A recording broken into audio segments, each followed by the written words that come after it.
Welcome to Philosophy Together, a channel for gentle readings of philosophy.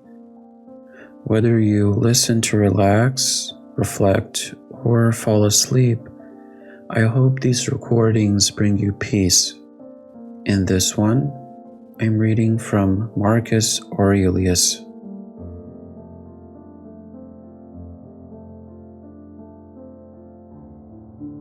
Introduction to Marcus Aurelius. Marcus Aurelius, 121-180 AD, was a Roman emperor and philosopher, often called the last of the five good emperors. Unlike many rulers, he combined political power with the deepest personal reflection, writing down his thoughts on life, duty, and virtue in what we now know as meditations. His philosophy is rooted in Stoicism, which teaches that the key to a good life is cultivating inner strength, self-discipline, and wisdom rather than chasing external success or pleasure. Marcus emphasizes understanding the world as it is, accepting what we cannot change, and focusing on what we can control, our own thoughts and actions. Meditations isn't a formal book for teaching others. It's more like a personal journal. In it, Marcus reminds himself, and now us, how to live with purpose, clarity, and integrity, even amid challenges and uncertainty. It's a timeless guide to calm, resilience, and thoughtful living, qualities as relevant today as they were nearly 2,000 years ago. Book 1. Debts and Lessons. 1. My grandfather verse. He taught me character and self-control. 2. My father. From what I remember and from what others said of him, integrity and strength of character. 3. My mother. Reverence for the divine. A spirit of generosity, a nature so pure she couldn't even imagine doing wrong, and a simple life, nothing like the pretensions of the wealthy. 4. My great-grandfather. To avoid the distractions of public schools, to seek good private teachers instead, and accept the expense as worthwhile. 5. My first teacher. Not to take sides in the games or races, to endure discomfort without complaint, to focus on my own work, mind my own affairs, and ignore gossip. 6. Diognetus. Not to waste time on nonsense, not to be tricked by magicians or charlatans with their spells and rituals, not to obsess over trivial amusements like quail fights, to be willing to hear unpleasant truths, to study philosophy with Becchius, Tyndasus, and Marcinius, to practice writing dialogues as a student, to choose the Greek lifestyle, the camp bed, and the plain cloak. 7. Rusticus. That I need to discipline my character, not to chase rhetoric or empty writing, not to produce little essays or moral sermons about the simple life, to stay away from flowery speech and literary showmanship, not to dress up for no reason, to write letters plainly as he did to my mother from Sinuessa, to be ready for reconciliation when others sought it, to read carefully, not just to skim for the gist, not to fall for smooth talkers. And he introduced me to Epictetus, loaning me his own copy of the lectures. 8. Apollonius. Independence and steady reliability. To focus only on the logos, nothing else, no matter how fleeting. To remain the same in all trials, pain, death of a child, illness. From him I saw that a person can show both strength and flexibility. His patience as a teacher. His humility, treating his skill as just another virtue, never a cause for pride. And from him I learned how to accept kindness from friends without losing dignity and without seeming ungrateful. 9. Sextus. Kindness. A model of fatherly authority in the home, living as nature intended.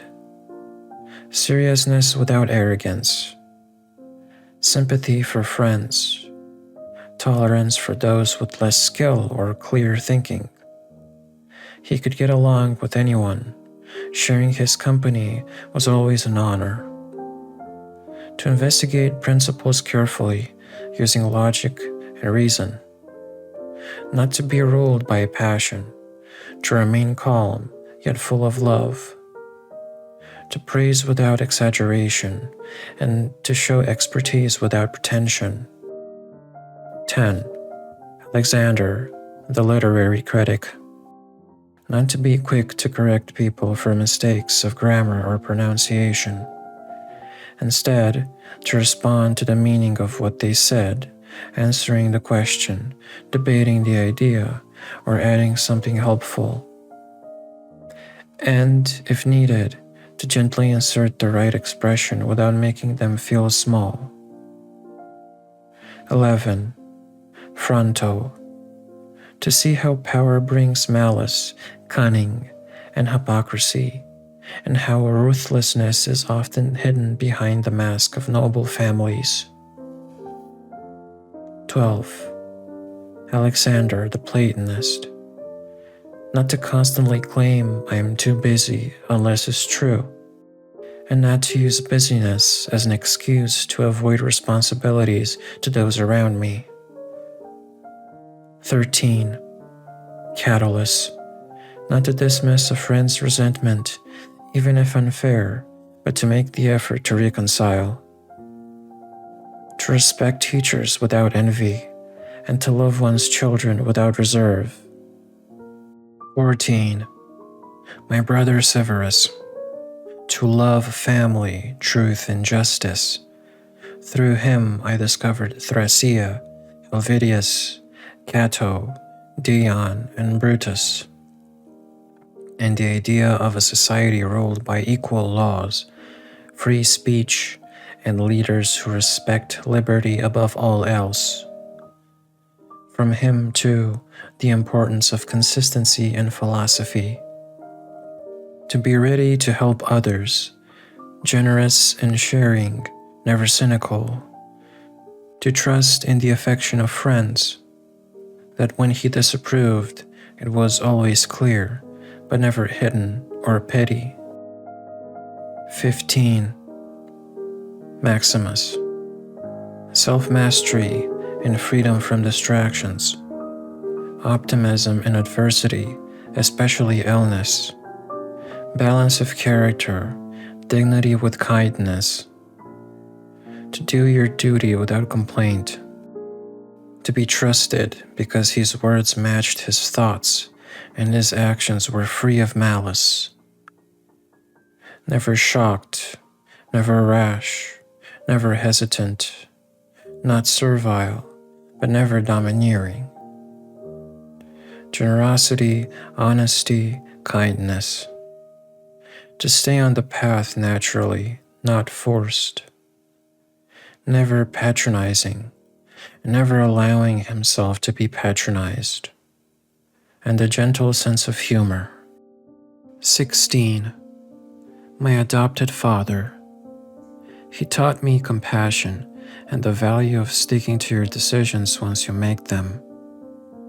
He didn't chase shallow honors and believed in hard work and persistence. He listened to anyone who could help the public good, treated people fairly, and knew when to push and when to step back. He was self-reliant, cheerful, and consistent. He respected tradition without boasting, never lost control, and always approached life with calm, logic, and careful attention. He knew how to enjoy life without letting it control him. Strength, perseverance, and self-control marked his soul. 17. The Gods. I am grateful for my family, teachers, friends, and the life I was given. I never lost control, even when I could have. The gods protected me from arrogance, guided me toward good people, and helped me live as nature intends. I learned from my teachers, my brother, and friends. I had a body that endured the challenges of life, and I avoided harm and temptation thanks to guidance and discipline. I had the chance to help others, to grow, and to practice philosophy without distraction. All these gifts, good family, wise teachers, loyal friends, and guidance from the gods, made it possible for me to live according to reason and virtue. If I fall short, it is my own doing, because I didn't always pay attention to what I was taught.